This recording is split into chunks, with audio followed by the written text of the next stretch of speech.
J'espère que vous allez bien, chers amis, content de vous retrouver. Du reste, je tiens à vous remercier pour le succès de la dernière vidéo et de l'avant-dernière vidéo aussi, où il était beaucoup question d'Algérie et de l'histoire de l'Algérie, de cette grande Afrique du Nord, de ce qu'on appelle en amazigh Tamazra, l'Afrique du Nord.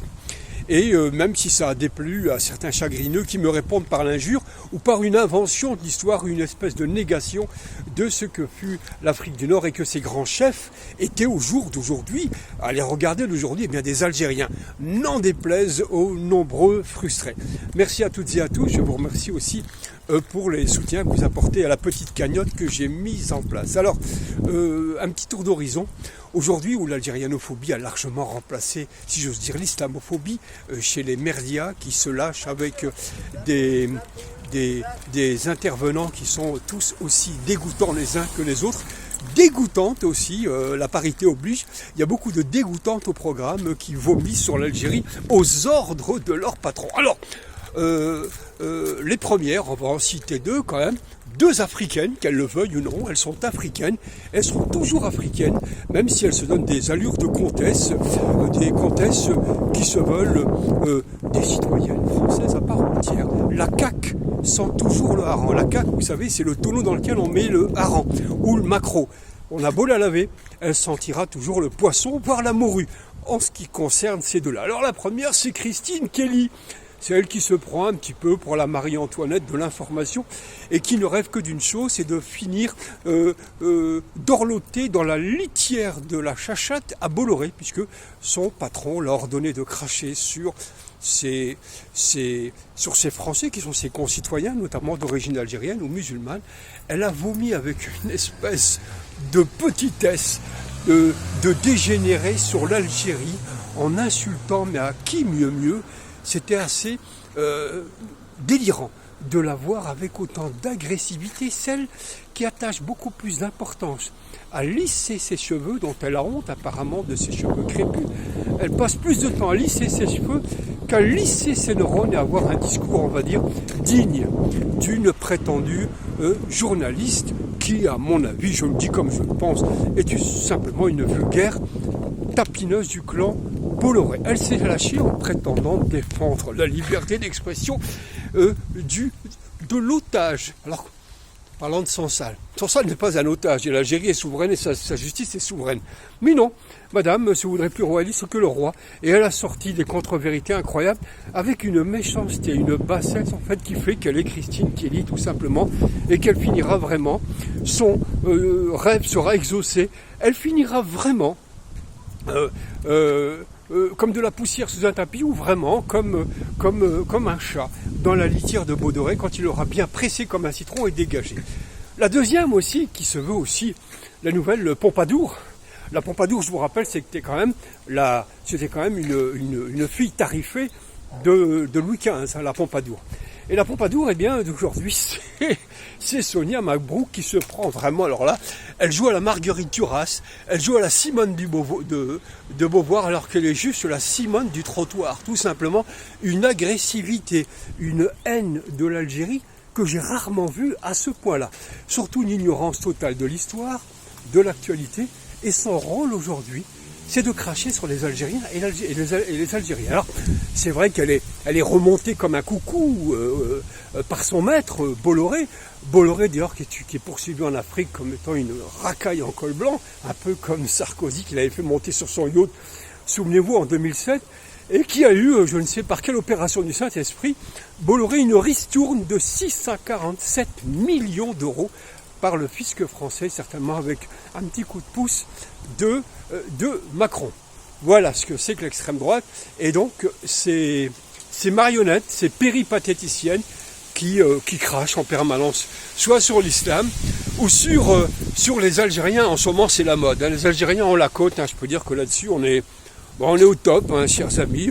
Soyons un peu fiers de ça, de faire parler, de faire raisonner dans les rédactions. Suite à ça, elle parle d'Algérie, elle envoie effectivement les artilleurs, ceux qui étaient planqués pendant les artilleurs, qui sont à l'image de ceux qui étaient plantés pendant la Seconde Guerre mondiale, les planqués du système, les collabos en puissance. L'extrême droite, elle a amené Marion Maréchal. Pour parler de ça, Marion Maréchal, elle lui a déroulé le tapis rouge. Hein. Je parle de Sonia Mabrouk autant que par Christine Kelly. Alors là, c'est plutôt des minauderies, des bisous, des soumissions totales à la blondasse qui était là. Et alors toutes les deux se sont mises à vomir comme jamais sur l'Algérie, sur la détention du Voltaire des temps modernes, de la George Sand du système d'aujourd'hui, de l'écriture d'aujourd'hui, du collabo pour les Algériens qui l'ont condamné. Et comme beaucoup l'ont dit, chat, 1000 fois cher à quelqu'un qui n'a pas été condamné pour ses écrits, parce que ses écrits valent zéro, mais vraiment zéro de chez zéro. Non, c'est pour sa collaboration et sa tentative avec d'autres de déstabiliser l'Algérie. Alors, elles font exprès de pas savoir, elles font la posture de celles qui défendent la liberté d'expression. Il y en a pas mal d'enfermés en France aussi, il faudrait qu'elles y pensent de temps en temps aussi. Des auteurs, il y en a dans le monde entier.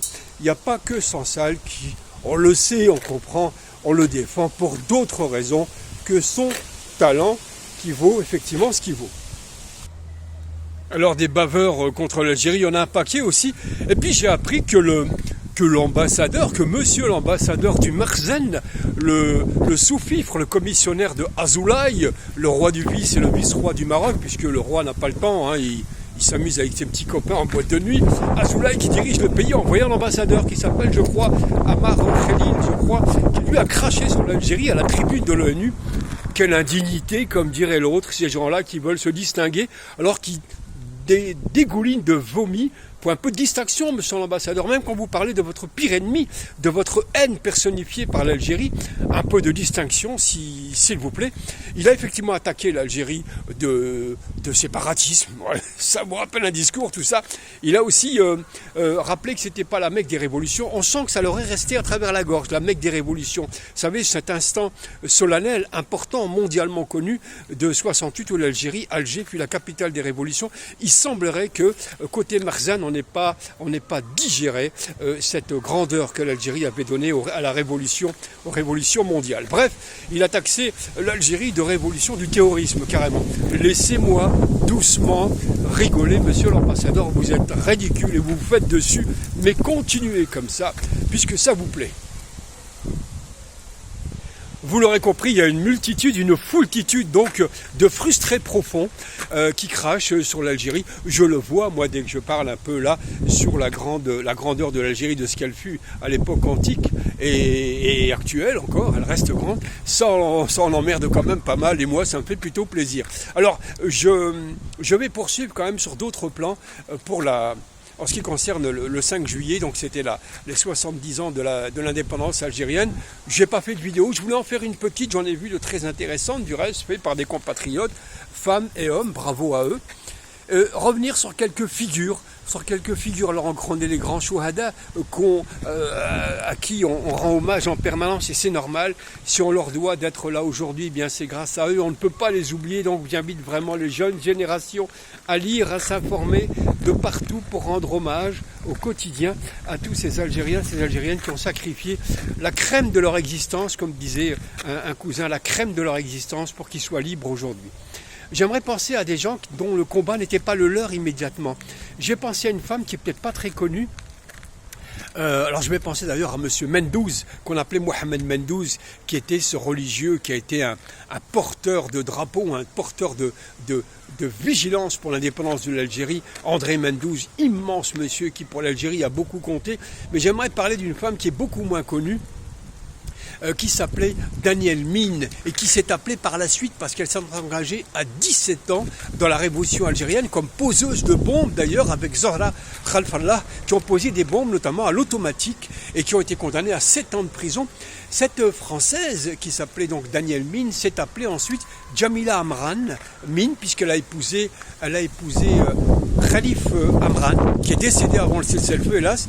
Ensuite elle a épousé son frère à Khalifa Amran, Rabah Amran. Cette femme a été d'un courage inouï puisque dès l'âge de 17 ans, elle rentre dans le combat du FLN. Elle sera condamnée à 7 ans de prison et lorsqu'elle sortira en 62, cette merveilleuse femme qui nous a quittés en 1977, eh bien, a été une des premières historiennes algérienne, très très tôt. Elle va aussi écrire une thèse sur le combat des femmes dans la guerre de libération. Elle écrira énormément. Djamila Amran Mine, et je vous convie à retrouver et sa poésie et cette grande dame. Un autre grand monsieur aussi qu'on ne peut pas oublier parce que c'est celui qui a écrit notre hymne national, Qassaman, nous jurons. Eh bien, c'est le grand... Voilà, c'est le poète Zakaria qui était né à Beni Yezguen en Algérie, en Kabylie, et qui a écrit cet hymne algérien qui va être aujourd'hui, qui va résonner de toute la puissance révolutionnaire algérienne, et qui a écrit ça en prison en 1955 lorsqu'il était enfermé. On raconte qu'il aurait écrit avec son sang sur les murs, mais plus vraisemblablement avec un clou sur les murs de sa prison pour ne pas oublier l'émotion et l'inspiration de cet instant d'emprisonnement et de ce désir de libération de l'Algérie. N'oubliez pas Zakaria et Qassaman. Il me rappelle d'ailleurs ce qu'avait écrit aussi une écrivaine égyptienne qui s'appelait, je crois, El Saadawi, qui était une écrivaine égyptienne et qui elle aussi a été enfermée du temps d'Anwar et Sadat et qui pour écrire son désir de liberté pour l'Égypte avait aussi écrit avec son sang pour ne pas oublier aussi l'émotion de l'écriture à cet instant-là. J'y ai pensé en me rappelant ce qu'avait fait le merveilleux Zakaria. On va aussi ne pas oublier le petit Omar, le Omar Saïev qui est mort avec Ali Lapointe le 8 octobre 1957 dans la rue des Abderrahman à Alger avec Ali Lapointe, le merveilleux Ali Lapointe. Hassiba Ben Mouali aussi qui a 18 ans aussi, bien vont être, la maison va être dynamitée par les paras parce que Ali Lapointe, le jeune, 11 ans, le jeune Omar va mourir aussi avec Hassiba Ben Mouali. J'ai voulu penser à ces gens-là pendant ce 5 juillet parce qu'on parle des grandes figures et c'est normal évidemment, mais parler aussi de ces oubliés qui ont fabriqué, qui ont écrit l'histoire de l'indépendance, il fallait le faire à un moment où on nous réduit à une Algérie qui serait née uniquement de la baguette magique, n'est-ce pas, de la France en 1830. Je me rappelle en 74, je crois, lorsque Boumedienne est en visite, je pense, et Giscard d'Estaing lui fait l'allusion que la France aurait inventé l'Algérie, et il y a cette réplique magistrale de Boumedienne qui lui dit « Quand le grand Jugurtha régnait sur l'Afrique du Nord, la France n'existait pas. » J'aime bien quand nos grands noms à nous se réfèrent à l'histoire, à la grande histoire berbère de l'Algérie, parce que nous sommes de cette histoire, nous sommes consubstantiels de cela, qu'on soit berbérophone, arabophone, nous sommes des Algériens d'abord et on doit prendre l'histoire dans sa globalité. D'ailleurs, Habib Bourguiba, qui connaissait très bien d'ailleurs l'histoire antique de l'Algérie, disait ceci, je suis un Jugurtha qui aurait réussi. Dans l'idée que Jugurtha n'aurait peut-être pas réussi à mener à bien la totalité de l'indépendance, lui, Bourguiba aurait réussi à mener à bien l'indépendance de la Tunisie. Ce qui est vrai, mais ce qui est agréable à entendre, c'est que même Bourguiba cite l'immense Jugurtha, donc la dimension antique et amazigh et berbère de l'Afrique du Nord.